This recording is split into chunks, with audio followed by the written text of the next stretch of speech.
Halo guys, untuk pembahasan kita kali ini masih soal bahasa Indonesia yang akan bersiap-siap mendunia. Sebelum lanjut, buat kalian yang baru mampir, jangan lupa subscribe channel Kata-Kata Tutus biar nggak ketinggalan informasi menarik lainnya. Oke, lanjut.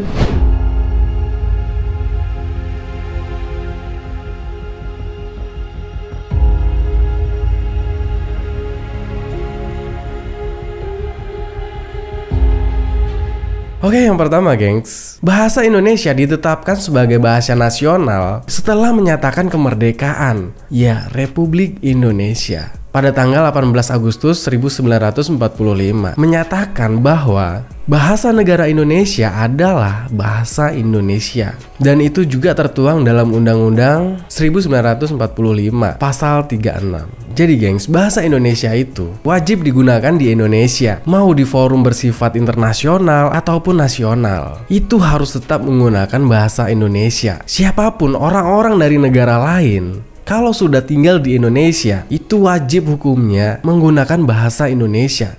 Mau orang Cina, bule, orang Arab, itu harus menggunakan bahasa Indonesia, gengs. Harus bisa. Nah, dari itu, gengs, bahasa tercinta kita ini juga menjadi bahasa pemersatu bangsa. Dari ribuan suku di daerah Indonesia, ketika mereka bertemu dimanapun, mereka tetap bersatu. Karena apa? Ya, karena bahasa Indonesia. Saat ini banyak ahli bahasa Indonesia, gengs, yang berpendapat kalau bahasa Indonesia berpotensi besar untuk menjadi bahasa internasional. Menteri Pendidikan dan Kebudayaan Nadiem Makarim juga pernah mengatakan, gengs, bahasa Indonesia adalah sebagai bahasa pengantar di Asia Tenggara. Nah, targetnya itu pada tahun 2045, gengs, bahasa Indonesia bisa menjadi bahasa resmi PBB. Gak hanya itu, gengs, bahasa Indonesia bahkan telah ditetapkan sebagai bahasa resmi kedua di Vietnam dan menjadi bahasa paling populer keempat di Australia. Ini luar biasa, gengs. Jadi apa sih keuntungan kalau bahasa Indonesia menjadi bahasa internasional? Jika bahasa Indonesia menjadi bahasa internasional, yang pasti bakal menguntungkan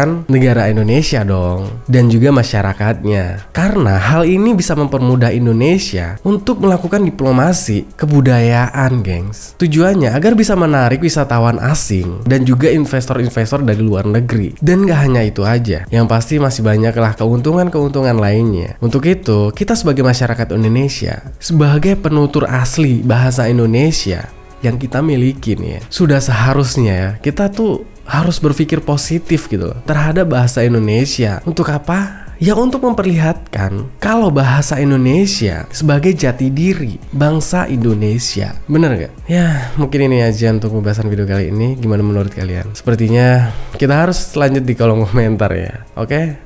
Terus buat teman-teman yang udah mampir, jangan lupa like, comment, dan subscribe. Assalamualaikum warahmatullahi wabarakatuh.